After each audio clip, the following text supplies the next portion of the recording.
Welcome to Logistics Unplugged. My name is Brian Blaylock, and I'm your host, and I'm happy to jump in today to all things logistics. So let's pull back the curtain, take a look under the hood, and have a great discussion. And today I'm very excited to have a special episode with some great friends. Today's topic is women in supply chain, and we've got some of the best that I know sitting in the room with me. And I'm going to start from right to left and work my way around the room. Erica, introduce yourself. Hi, my name is Erica Orr. I am a project manager here at Blue Grace. Thank you so much for being here. We won't reveal any other details for now, right? Sam, good to see you. Thank you for being here. Let everybody know who you are. As an over-talker, do I need to keep it that brief, or I'm just kidding. You can over-talk a bit if you like. We'll come back to Erica later. I'm Sam Scala. Currently, I am head of learning and development for 3PL services, but have worn a lot of hats in this building and super happy to be here. Well, we're happy to have you here. And then that brings us last but not least to you, Tiffany. Tell us a little bit about yourself. Hi, I am Tiffany Harding. My current role as Sam, I have also worn many hats, and I am currently the Client Success Senior Director for Managed Logistics. Well, listen, I can't thank you all enough for being here today. And I'm going to sneak one more in because I happen to think very highly of the producer sitting in front of me across there, Milvia. She doesn't have a microphone in front of her, but I'm so happy that she chose this profession. So happy to have her here with me today. Milvia. Thank you, Milvia. Yeah. All right. So let's talk a little bit about the from wherever there is to here. And let's figure out how some of us got here in the first place. And by some of us, I mean you. And Erica, since you were very brief on your kickoff, this will be a good opportunity to tell us the history of Erica, how you got into this industry that, let's all face it, historically hasn't been the typical launching pad for women in industry. And I'm so happy to see that some of the great ones we have here today are changing that. And Erica, let's talk about your role, where you came from, how you made the decision to get here. What in the world made you jump into this world, right? Well, I jumped into this world by being a soon-to-be college grad and needing a job. Okay. I went to Elmhurst College at the time, which is now Elmhurst University, and I was majoring in business, looking for a job, pulled a slip off of a Post-it, and that just so happened to be one of our competitors. Okay. Went there, and I believe once you're in, for more than 2 years, you're stuck. That's it.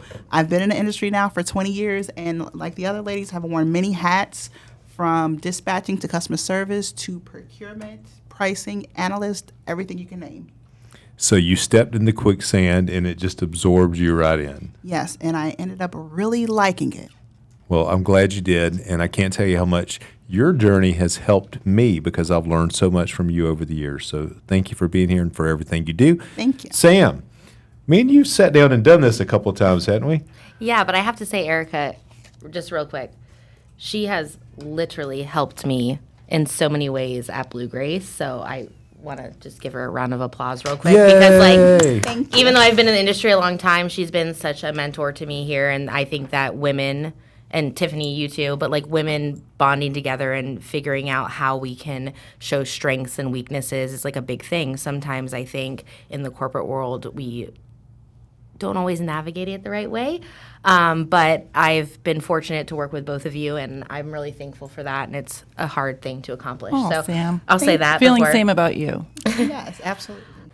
I went to school for hospital administration and ended up here.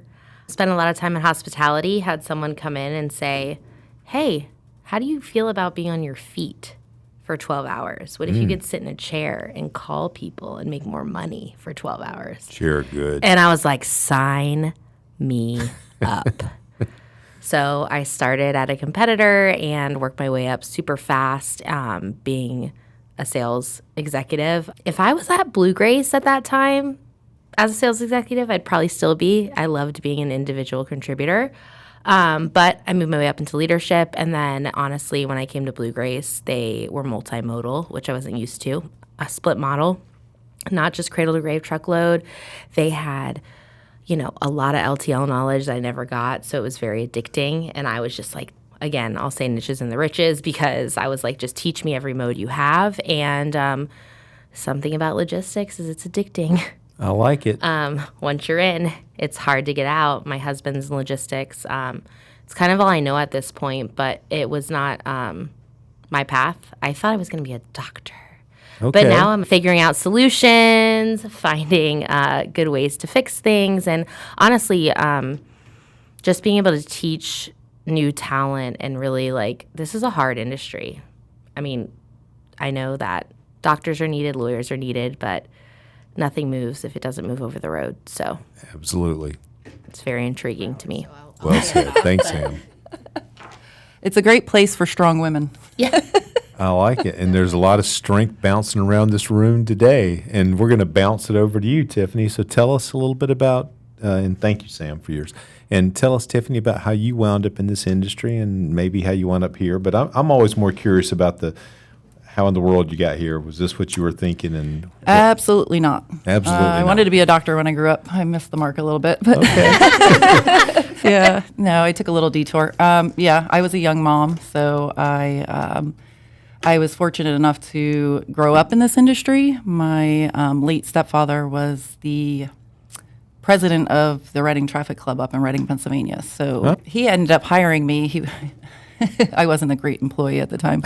I was very young, but I started out as like a shipping coordinator, printing the bill of ladings, printing labels, labeling the freight, shrink wrapping, loading trucks. I was there for quite some time. I grew up in the company. As the company expanded, he moved up in leadership. I kind of followed in his path.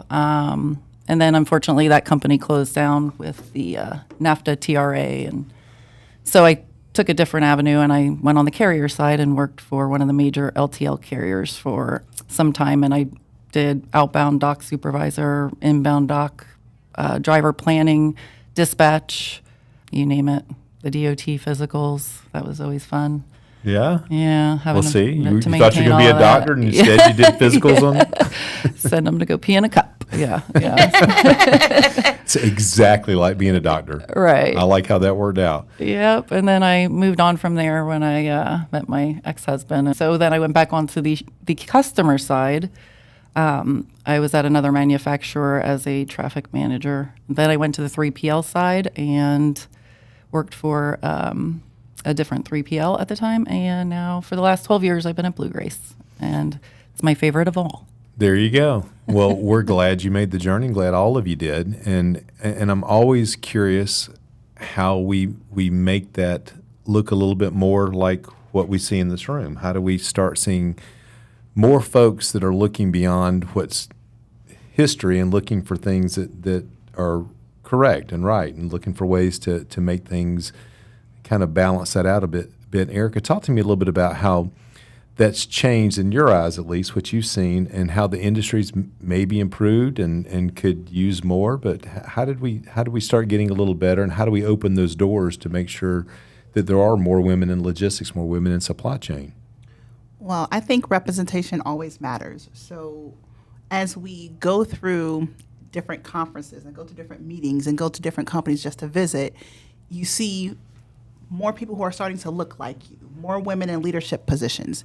Get to know them, talk to them, learn their story, and teach them yours. And then you build that relationship and start to mentor and work together. There's often times where in transportation, we know it's a lot of work and it's a very stressful industry and can be. But just because we're in a stressful situation doesn't mean it has to be a stressful relationship. So Tiffany and Sam and I both know, like, hey, we can have challenges, but afterwards, okay, let's go get lunch. That's over with, done. We resolve the issue, let's move forward. So just taking that and building that. But one of the major things that I've seen is seeing more opportunities to gather with women who's in this industry and learn from them and learn from their strengths, because everyone knows something more than you. Whether or not you think you know everything, which that's not possible, but everyone knows more than you. So sometimes we have to sit back and, okay, tell me a little bit about what you see, what you know, what you understand, and learn from them. So I see more opportunities like that than I've seen in the past, because previously, having been in procurement for, I would say, probably 17 out of the 20 years I've been in the industry, I was always kind of the only woman in the room. So starting to see more women in those pricing and procurement roles, I'm learning from them and learning with them, and we're growing together. Erica, you know what's interesting about that? I just have to, I'm sorry, Brian, I have to jump in real quick. No problem, Sam. I have to say, like, Erica and I worked together for about 3 years in the same building before we actually interacted. The first thing that brought us together was DE&I, our BRG, which is a business resource group. But we got brought together and we started, like, connecting on different levels. And even though our departments were completely different, I'm in the truckload, like, more sales, scrappy world, and she's, you know, behind spreadsheets and a genius. But we started talking about things and talking about the similarities and the struggles we were dealing with, not only in the environment of professionalism, but in the DE&I world. And we started connecting on different levels and really understanding each other. And I think that if it wasn't for a BRG, like, we may have not connected. So while I know extracurricular type things are not always the easiest when you have a full-time job that you're preparing for, I don't know if I would have ever made the connection with Erica if I didn't ask to participate in more, you know, more than just what my job entailed. Well, Sam, you stole the thunder a little bit, and I like that because where we wanted to go is in talking about how to open some of those doors up, and you've already started, so keep going down that road a little bit. Talk about the different ways that you can kick your own doors open, and the ways that the industry should find more opportunities to open those doors with you, right? Yeah, I mean, I think women supporting women is the biggest similarity here, right? Like, and I'll talk about Tiffany a little bit. So I always worked very close with someone named Tammy that has been Blue Race for a long time. I didn't know Tiffany, but through what Tammy told me about Tiffany, I knew that if I needed to reach out to her, it would be no problem. In the circles that we were talking in, whether it was strategizing or building a new SOP or just figuring out a way that we could better set ourselves in an area that we would strive and perform was the main goal, right? So Absolutely. Whether you're in managed logistics, whether you're in procurement, whether you're in learning and development, we have to use each other as resources and really be able to, like, build those building blocks. Because at the end of the day, I reach out to Tiffany, I say, I have no idea what I'm doing here. Erica, I have no idea what I'm doing, but NMFC changes are happening. Yeah. I know all this about 3PL. I know what I know about here. Like, can we work together to just execute this faster? Because great minds think alike, and I would have never known either of them if I didn't make more connections in the building, network-wise, not necessarily department-wise. Right. Yeah, I do think that's key, just reaching out. And one of my favorite books that I had read through my career was Sheryl Sandberg's Lean In. And that is a great book for women in a professional role that's male-dominated to read. It just speaks on how women can help ourselves, you know, asserting our voice. Like, we tend to be the nurturers and the caretakers, and we don't like to cause conflict. But in order to make positive impacts, you have to have your voice heard. You have to be a little more assertive, and it's something that doesn't always come naturally. But that's definitely a good area for most women to work on.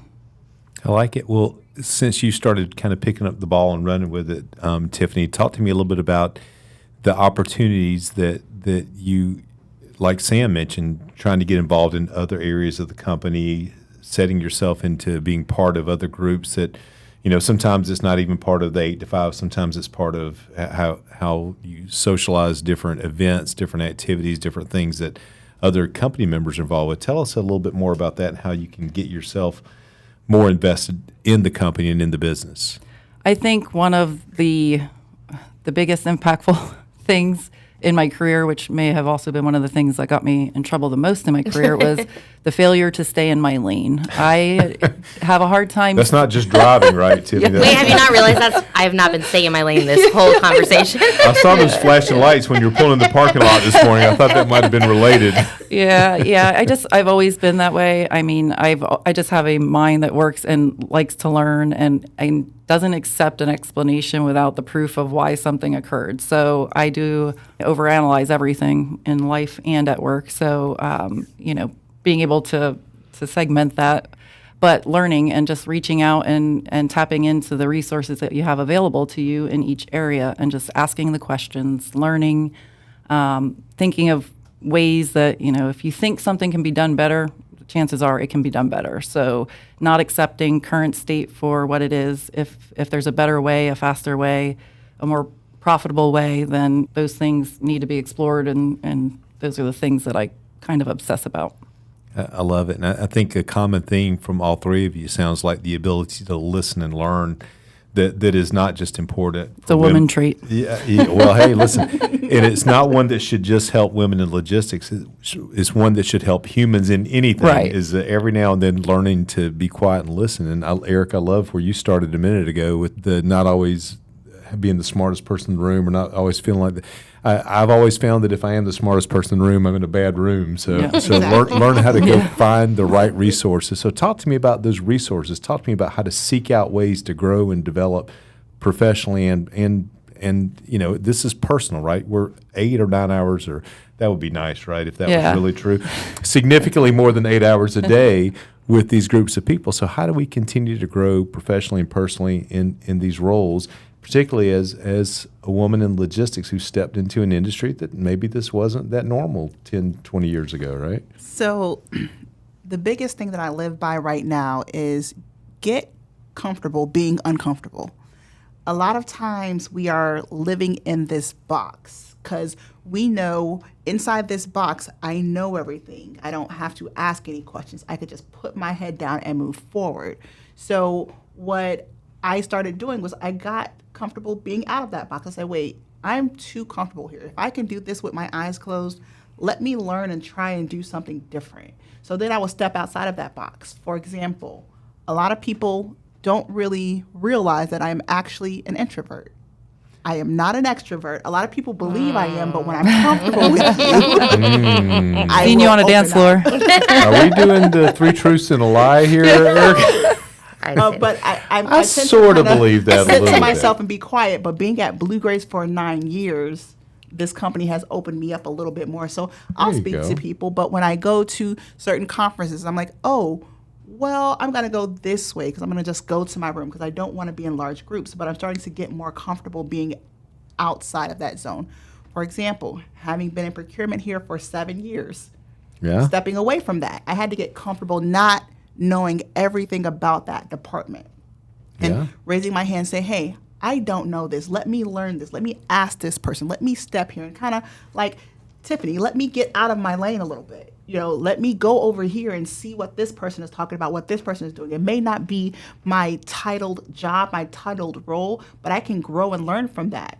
Now, I don't have to be rude about stepping out of that lane, but I can step out of that lane, learn more, and grow from there. So my biggest thing is just be ever learning and don't be afraid to step away.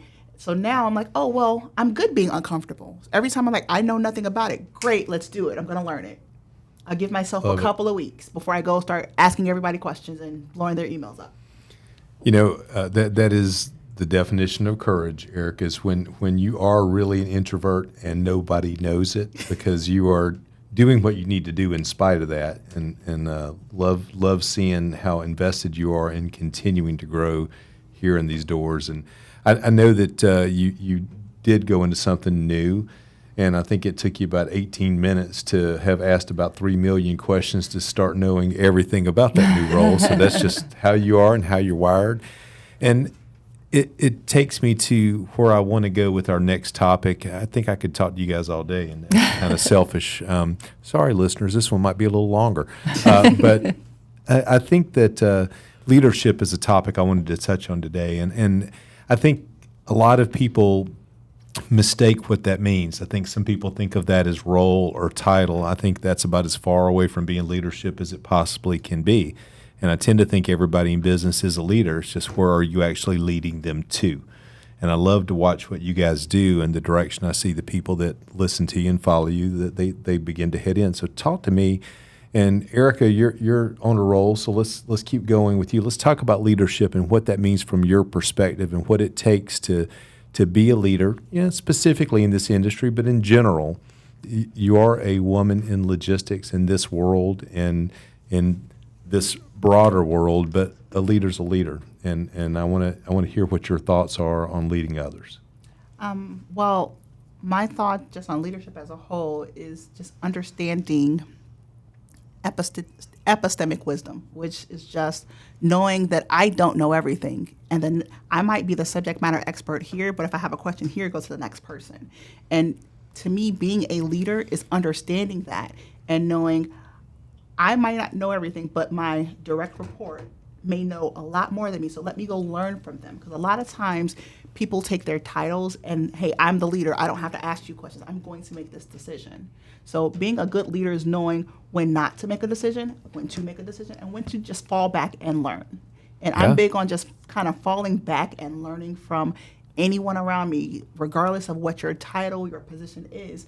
Teach me what you need me to learn. I'll do what I need to do. And then at that point, I might be able to help you a little bit more because now I have that extra knowledge under my belt. I like it. And Sam, I'm gonna come to you next because you are in a position now where so many of the faces that you get in front of every day are brand new faces to the workforce, to the industry. And talk to me about what it means to have the responsibility of kind of leading those new faces in this new role in this new chapter of their lives, because that's a little different, right? This isn't college anymore. No, and this is, I think, advice to everyone would be like, we're all humans, right? Maybe. As best I know. I mean, I hope so. Maybe we're aliens. I don't know. But what I'm saying is that everyone's different. And I think the biggest fail that I see in leadership is where someone tries to just compare every human as the same human, put them on the same goals, give them the same attributes when it comes to KPIs and everything else. And that's like where I disagree, because you got to look at somebody and you got to understand what motivates them. You have to understand what drives them. You have to understand if what irritates them, what makes them feel the ick, like what just makes them not want to be somewhere or not want to work for someone. And it's never going to be the same, right? I'm someone who, if my leader, puts my name on a billboard, I'm like, yes, I succeeded. But there's other people that want to see it on their paycheck, right? Like there's different things that motivate people. And I think that coming from being in a leadership role the past decade, that would be the one thing I would challenge, especially in the logistics industry. Like, you've got to figure out what motivates your employee. You have to figure out what triggers your employee. You have to figure out if your employee is even in the right seat. So many times we bang our heads against the wall being like, you're not hitting this metric, you're not doing this. And while that's fine, right? We can put everything in an Excel document or Salesforce or whatever tools you use. You have to get to know the human, because the human Sam might say, hey, if you just tell me you haven't been doing so great this week, pick it up a little bit. I may be like, okay. Or I might say, but why? We tend to talk at people instead of talk through things with them. So my biggest advice for leaders would care about your employees' personal life, care about their professional life, understand what motivates them, understand what, with all better sense, pisses them off. You don't want to be that one person if you say, hey, Milvia's hit her goal already halfway through the week. If that pisses Milvia off, and then it also pisses your whole team off, maybe that should not be the way you're, representing them. So just understanding what the cadence everybody understands. I also really believe that 10 employees or less is probably your bandwidth. Like if you have more than 10 employees under you and you're not able to give them all very individual attention, find a team lead, find a resource, reach out to a coworker, be like, hey, are you able to work, have some one-on-one time? Or if I find someone that, is really into wrestling, I might say, Jonathan Swart, spend some time with this guy or whoever, but figure out what makes them tick and what makes them succeed and plan their professional career around that. And that's a good leader. Yeah, I think the emotional intelligence is key in that. So developing that relationship, and I'll refer another hard. book that I read that was really good, but Radical Candor, and that speaks to, if you develop a relationship and your employees know that you truly do care about them and you are empathetic to their life, their perspectives, you listen to them, then you can be very candid with them when you're giving direct feedback. So, and that's something that I think there's been a few people who've worked for me in the past who've appreciated the radical candor. Like, if you care about somebody and, they're just doing something stupid. If you tell them they're doing something stupid, Tiffany tells me that every They're going to day. receive it. They're going to She receive just it. did right before we started. yeah. And for the record, those last comments were brought to you by our team librarian today, Tiffany. Making Trying to put Brian Blaylock in his place. some solid recommendations. Exactly. I love this. This is To make it very general. yeah. And PG. That was pretty PG. Yeah. Sam got right on the PG-13 border there, and she seemed to blame Milvia for everything. But You're lucky I'm really monitoring my RX level right now. I've got a button beside me here ready to beat you at to mute me? Cool. any moment. Any moment now. Can't wait. So listen, this has been great, and I think it's the most important thing that happened today is letting people that are approaching the same things that you're approaching, the same challenges that you are facing or have faced, understand that there's a path through that, and hearing some good guidance on how you got from there to here. All jokes aside, you accomplished big things. Everyone sitting around this table, I'm so proud to be sitting with you. I thank you for. Can I be an honorary woman in logistics today Yeah. and be part of the team? So thank you for Brian. letting me be. I'm so Yes. scared I got to get the beeper ready for this. Let's see where it goes, Sam. No, I'm sorry. Brian is a fantastic girl dad, and I've just watched him. Aw. I'm sorry. I had to, over the years. That made my he's- day. Okay, he's talked about his daughter. I won't mention her name, but he's come over to me. He will. We printed out a life-size tailor for her wedding, Yes, but we I'm did. just saying, it also helps to have male leaders that really invest in women, and it's not just Brian. We have an assortment of them at Blue Grace, but just having a leader support women and just want to be their hype man, Yeah. I like like you it. are. I'm here. I'm ready. We appreciate it. Yeah. ready to get I some think hands everyone up. in this room has Yeah. gotten some type of hype support situation from you, so we appreciate it. Wow, I appreciate For that. sure. The I checks just in get the mail, banned Sam. from going to certain countries from Yes, you do. That's another That's fair, story too. for another day. I've already told Erica that we are meeting immediately after today's podcast to discuss her travel plans. So this was awesome, but I can't let you guys off the hook yet without doing the one cheesy little piece that we've done to most of these podcasts. And we're going to finish with your favorite trucking song. And yes, people, I did say trucking, not the word Sam was going to say earlier. Didn't have to get the beeper out for that. And Erica, I'm going to start with you. Okay. Do we have to sing it? Hey, that might be a new version of this. Oh, that would be a great version. That's going to be a part 2 because you do not want me to sing. But If you want a part 2, subscribe. being a blues girl, I'll say Wagon Wheel by Darius Ah, Rucker. I love that's it. a good one. There you go. I love it. All right, Sam, you're up. All right, so I went a little rogue because I've been on a lot of these. I've heard a lot of these songs, and I'm gonna go with "Getaway Car" by Taylor Swift. Okay. If you Very haven't heard appropriate. it, listen it. But if you get in a getaway Hear car, that, truckers? no, if you start logistics, you're not getting out. That you never know when it comes, but you're not getting out. So Yeah, we'll have to see if this one pops on the dash of all our drivers out there today, and I see if can they're sing all it if you getting want down Do the it. road. Tiffany, it's all up to you now. You got to bring us home strong. Country roads. Oh, we even got the Take vocal me version. home To a place. No, that's where this was I awesome. belong. Oh, there you go. Listen, before they take us all to West Virginia, you mountain mamas, I appreciate you being here. This was awesome. I appreciate you all so much. And my producer, Milvia, I appreciate you so much too. Thank you. Thank you, listeners, for being here with us. We'll see you next Tuesday on Logistics Unplugged.